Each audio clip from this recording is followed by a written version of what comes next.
کاری ڕۆژنامەنووسی لە هەرێمی کوردستان بە یاسا ڕێکخراوە و ئەو یاسایە ڕێگەی بە هەموو ڕۆژنامەنووسێکیاوە کە ئازادانە ڕووماڵی هەموو چالاکیشی گشتی بکە و ئازادانە کارەکانی خۆی بکە. بەڵام بەداخەوە دەبینین لە هەرێمی کوردستان زۆر جار ڕۆژنامەنووسان ئەو ماپەی کە بە یاسا بۆیان فەراهەم کراوە ئەو ماپەیان لێ زەوت دەکرێت، دەستگیر دەکرێن، ئەشکەنجە دەدرێن، ڕێگری دەکرێتەوەی کە ڕووماڵی ڕۆژنامەنووسی بکەن. بەداخەوەی کە ڕۆژیا بەرامبەر بە پەیامنێری کەناڵی ڕۆژنیوز بە هەمان شێوە لە چوارچێوەی ئەو یاساشکێنەیە کە بەردەوام دەسەڵاتی کوردی بەرامبەر بە ڕۆژنامەنووسان و میدیاکاران دەیکات.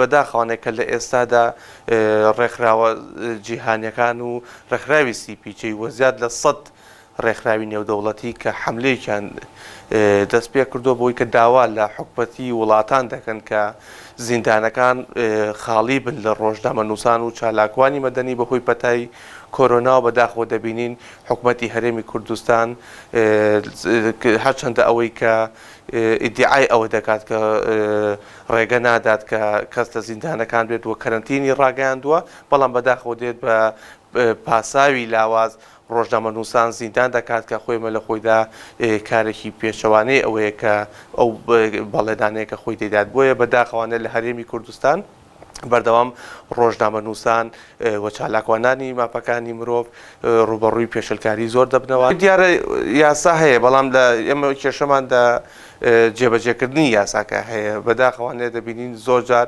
یاساکان وەک خۆی جێبەجێ ناکرێت، یاخود ئەو یاسانە کاتێک جێبەجێ دەکرێت کە دۆخەکە ئارام بێت و لە بەرژەوەندی دەسەڵاتدا بێت. ئەگەر بێت و ئەو دۆخە یاخود ئەو ڕووداوانە لە بەرژەوەندی دەسەڵاتدا نەبین، دەبینین یاساکان هیچ احتیبارێکی بۆ ناکرێت و یاساکان دەشکێنرێت. ئێمە تاکو ئێستا بەڕەسمی هیچ شتێکی فەرمیمان نەکردو، بەڵام لە پەیوەندیدا دەبین لەگەڵ دام و دەستگا ئەمنیەکانی ئەو ناوچەیە بە هەوڵی ئەوەی کە بتوانین بە زووترین کات ئازادیکەین.